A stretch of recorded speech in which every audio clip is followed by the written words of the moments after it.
Hello mga kabibig, welcome back sa Dimbang YouTube channel. Ito ang pinakamaingay ng YouTuber sa lahat na YouTube. Ako si Kabibig, maglebag-lebag na dyan with evidence. Tila hinahanap pa rin hanggang ngayon si Claire Castro. Kailan kaya siya magsasalita hinggil sa fake news daw di umano ang kanyang ibinalita noon tungkol kay VP Sara na ngayon ay nasagot na ang lahat ng mga agam-agam na totoo ang sinabi ni VP Sara. Sabi ng ilan, magre-resign nga ba o pinapalitan na si Claire Castro? Liza Marcos, mga kabibig, sinasakal sa pangyayari or dead man na lang hanggang mawala ang istorya tungkol kay Paulo Tantoco. So ito kabibig ha, napanood ko lang kaya si Banat Bay. Well, these are all his, ano bang tawag dito, haka-haka, na baka nag-resign na si Ate Claire dahil sa sobrang kahihiyan kasi talagang VP Sara ang kanyang binash at si VP Sara pa ang sinabihan niya na fake news. Remember or sinabi niya, maniniwala pa ba kayo sa isang VP? Sa ating VP na siya ang tagapalaganap ng fake news? Oh, if you still remember that statement ni Ate Claire, mga ganon-ganon. Pero ngayon para yatang nasupalpal si Ate Claire. Parang siya na ngayon ang sinasabing, ikaw nga ang fake news eh. So eto kabibig, ang statement ni Banat Bay. Makintay ka Banat Bay ha? Banat Bay, para na-shock na. Nasaan na ba si Ate Claire? Ito na. Talaga si Auntie Claire? Naku po. Tumakas na kaya papuntang Jamaica? Uy, ito talaga? Tumakas papuntang Jamaica sa Ate Claire? Uy, ano ba naman? Ang bilis naman na. Isang araw lang nawala, tumakas agad. Uy, wag kayong mangganyan ha. Naku po. Kasi yun, nakakabasag ng katahimikan eh. Wala ho talagang ha? Wala ho tayo naririnig. Wala nga eh. Mukhang, ewan ko, napipi na po ba si Madam Auntie Claire o ano ba nangyari dyan? Baka, ano lang ba? Aling Claire. Bakit tila, tapakatahimik mo ngayon? Baka naluluto ka ba Bay? O di kaya nag-relax kasi parang na-stress sa mga pangyayari or baka gumagawa pa ng script tapos nag-motivation, briefing, ano ba, na kailangan talaga ng dagdag energy para pag mapapress ko na siya ay ready na. Pero sabi ng ilan, tanggal na daw si Ate Claire dahil sa kanyang komento kay VP Sara kasi mas lalong lumala ang issue. Mas lalong binanatan si F. Liza Marcos dahil kay Ate Claire. Pagkakataon mo na ngayon Oh. Bakit ba Banat Bay? Ano ba nangyayari? Bakit naman mo masyadong binubulabog ang pagkatulog ni Aling Claire? Hindi si Aling Claire kasi, diba alam naman po natin, pag kaya nagsalita, talagang hindi mo mapigilan ng bunganga niyan. Hindi mo mapigilan bunganga niyan. Kaliwat kanan ng banat niyan. Pero ngayon, inabangan siya buong Lunes at hindi ko nagsalita. Kaya tuloy ang daming agam-agam na itong si Aling Claire mukhang nag-resign na. Ooh. O kung hindi naman nag-resign, umalis na ng ibang bansa. Naku po. Yaman ha. Yan ang dapat nating tanungin at alamin. Aling Claire, ano na po ba nangyayari sa inyo? Galaw-galaw, magparamdam. Galaw-galaw, baka galaw-galaw po tayo, magparamdam po tayo. Bakit tila talagang hindi ka na nagsasalita? Dahil dito sa issue ng ni Tantoco. Naku po, patay tayo. Ano ba kasi yan, Banat Bayan? So yun, parang totoo kayo ito mga sinasabi ni Banat Bay or mga haka-haka lang niya. Sabi niya mga haka-haka na baka na nag-resign or pinalitan or tinanggal si Ate Claire o di kayo lumipad na sa Jamaica. Grabe naman ang yaman ni Ate Claire. Jamaica agad. Ang daming pera ni Ate Claire. Kaya nga si Atty. Rowena Guanzon ay napatanong. Diba? Napatanong si Atty. Rowena Guanzon, what time press briefing sa Malacanang? Manood mi live while eating homemade shabu-shabu at umiinom ng Coke. Ito pa, ang sabi niya, nako, nasaan si Auntie Claire? Uy, hindi man si Auntie Claire, meaning relevant si Auntie Claire ngayon mga kabibig. Talagang hinahanap hanap kita, Auntie Claire. Naku, parang nasasakal na yata ang ating First Lady. Sobrang daming mga nagbash, daming nagtanong, at lalo na si Senator Amy Marcos, talagang nakapagsalita si Senator Amy Marcos, gusto niya ng comprehensive report sa nangyari kay Paulo Tantoco galing sa Malacanang, na parang nadadawit na ang pangalan ng First Lady Liza Marcos. Kaya sabi ni Senator Amy Marcos, magpalabas kayo ng comprehensive report tungkol dito. Kasi kung mga ano-ano mga nagsilabasan ngayon na ganito, na ganyan, allegedly na kasama, yumurak-yurak, ganun mga kabigba. Kaya maghintay tayo mga kabigba. Pero ito si Attorney Harry Roque. Talagang hindi nakapagpigil sa Attorney Harry Roque. Binanatan niya hindi si Auntie Claire, si FL Liza Marcos, mga kabibig. So ito, manood tayo kay Attorney Harry Roque sa kanyang pagbanat. Nakakahiya ka sa profesyon pag ikay magsinungaling. Nakakahiya na nga kung ikaw ay drug user. Lalo pang nakakahiya kung ipagtatahabol mo pa yan. Hindi napigilan ni former spokes Harry Roque ang kanyang gigil sa gitna ng pananahimik ng kampo ni First Lady Liza Marcos na umano'y kasama sa mga huling sandali ni Paulo Tantoco. Itong kumpirmasyon na si Paulo Tantoco ay namatay sa cocaine overdose, kinakailangan sagutin. Liza Marcos, nasa police reports, naroon ka sa room kung saan nakakuha sila na isang plastic na supot na merong narcotics na pinagdududahan, na merong mga dollar bills, na merong powdery substance, meron pang mga syringes. Hindi ko alam kung ang cocaine ay ini-inject din sa mga veins, no? Pero meron pang mga syringes. Parang yung paggamit nila ng cocaine, hindi lang sa pamamagitan ng pangsinghot, meron pang injection na ginamit. Ano ba yan? Masyado ng hardcore talaga ang paggamit. At kasama, kumpirmado, si Liza Araneta Marcos dyan. So ano, pare-pareho ba kayong nag-hide dyan? Sumagot ka. Kaabogada mong tao. Huwag kang magsinungaling. Agoy. Nakakahiya ka sa profesyon pag ikay magsinungaling. Nakakahiya na nga kung ikaw ay drug user. Agoy. Lalo pang nakakahiya kung ipagtatahabol mo pa yan. Agoy. Oo nga, no, tama din si Atty. Harry Roque. So dapat magsalita siya kasi lawyer din siya eh.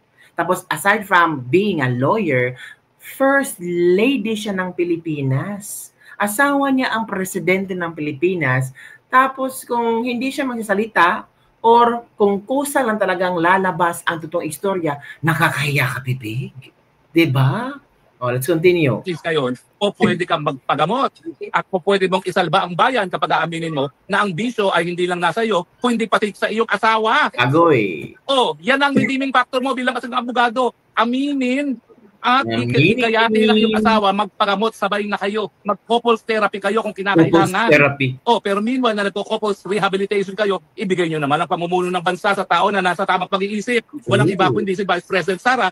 Dahil kaya mo naman kinuha yan na Vice President, hindi lamang para manalo ka. Dahil alam mong wala kang pag-asa nung manalo nung kampanya. Dahil lahat ng survey nagpapakita na si VP Sara mananalo. No?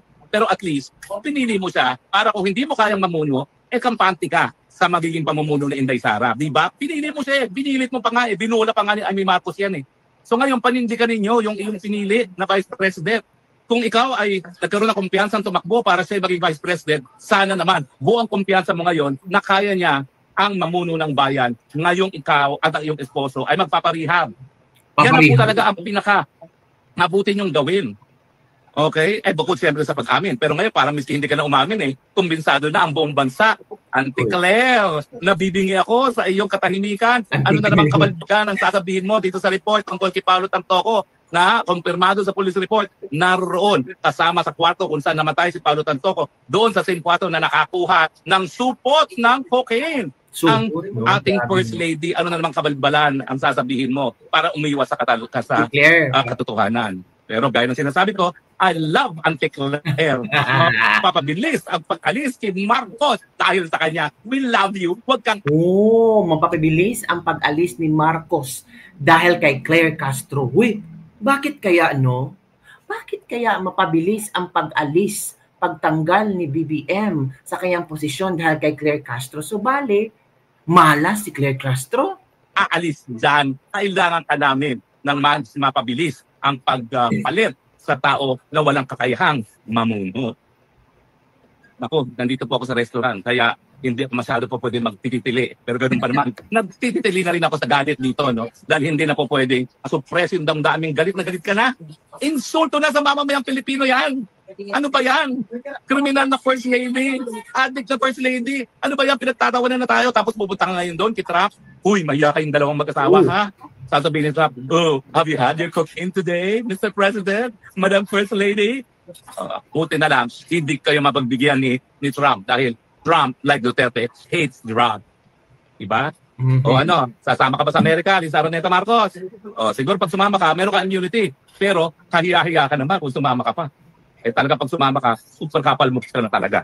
Ito ano, sasama kaya si F. Eliza Marcos? Well, samahan niya ang kanyang asawa. Ano kaya ang magiging reaction o resulta ng meeting niya BBM at ni Trump na knowing may issue ng kanyang asawa, si PBBM?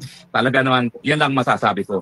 Wala ka nang kahihiya sa sarili. Pag matapos nitong pag-release ng findings ng Beverly Hills Police, ikaw ay sumama pa, no? Nakakahiya ka na talaga. Nakakahiya na talaga. Sabi ni Attorney Harry Roque kay Liza Marcos. Naku mga kabibig, may konting interview si sino ba ito? Itong kahalal lang nakapalit ni Jay Ruiz, mga kabibig. At ang kanyang komento hinggil sa Paulo Tantoco, Liza Marcos, nangyari doon sa Amerika is private matter daw ito. Pribado ito na istorya ng pamilya. Hindi daw pwedeng malaman ng publiko. Private matter? Paano naging private matter? Sabi ng iba, pera ng taong bayan ang ginamit nila, tapos private matter? Grabe naman itong ang bagong tawag ito, PCO. Nako, ito kabibigan, manood tayo kabibigan sa statement, sa balita. Okay. Ngayon ng bagong talagang kalihim ng Presidential Communications Office na pribadong bagay ang pagkakasangkot kay First Lady Liza Araneta Marcos sa pagpanaw. Bakit naging pribado? Si Paulo Tantoco ba ang gumusta lahat kasama ang entourage ni Liza Marcos? Or yung party-party nila ay pribado yun? Ng negosyanteng si Juan Paulo Tantoco. Kaya tikom ang bibig ng Malacanang sa naturang issue. Kasunod na rin ito ng ulat na cocaine overdose umano ang naging sanhi ng pagkamatay nito. Eden Santos sa balita. Si Eden Santos ito. Ayaw magkomento ang Malacanang sa lumabas na ulat na cocaine overdose ang sanhi ng pagkamatay ng negosyante na si Juan Paulo Tantoco. Si Tantoco ay namatay noong March 8, 2025 sa Beverly Hilton Hotel sa Beverly Hills sa Los Angeles County, California. Isang araw pagkatapos dumalo sa Manila International Film Festival o MIFF bilang bahagi ng entourage ni First Lady Liza Araneta Marcos. Naging ugat pa nga ng World War sa pagitan ni na Vice President Sara Duterte at Presidential Communications Office Undersecretary Claire Castro. Ang issue dahil sa pagsasangkot kay First Lady Liza sa pagkamatay ni Tantoco. Nung nagkaroon ng malaking krimen sa Estados Unidos na merong namatay dahil sa drug overdose, at kung makikita ninyo doon sa police report ay nandoon ang pangalan ni First Lady Liza Marcos na isa sa mga tao doon sa loob ng kwarto kung saan yung tao ay nag-overdose sa suspected drug overdose sa hotel room, at ang daming nakikitang white powder substance na sinabi doon sa police report ay suspected cocaine din, ay bigla nilang kinuha si Pangulong Duterte. Sa kanya pala nang galing ang fake news. Fake news daw. Siya pala ang source ng fake news na ito. Claire Castro, na pinapakalat laban sa unang ginang, kay First Lady.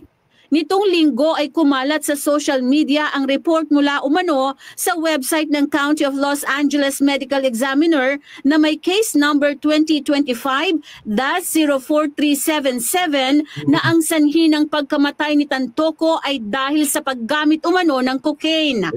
Nakalagay rin sa medical examiner na ang iba pang dahilan ay cardiovascular disease. Makikita rin na open ang status ng kaso ng pagkamatay ni Tantoko. Sa pagbisita ni Presidential Communications Office Acting Secretary Dave Gomez sa press briefing room ng Malacanang ay natanong ito sa issue. Idiniin kasi ni Gomez sa Malacanang Press Corps na ipagpapatuloy niya ang paglaban sa fake news. Sa tingin niyo po, Sec, part ng fake news yung pag-i-involve po kayo? Patuloy ang paglaban ng fake news, para yatang si Claire Castro, siya ang nagpalaganap ng fake news. Paano yan? Yeah, First Lady dun sa Tantoko's death. Tantoko's death? Yes po.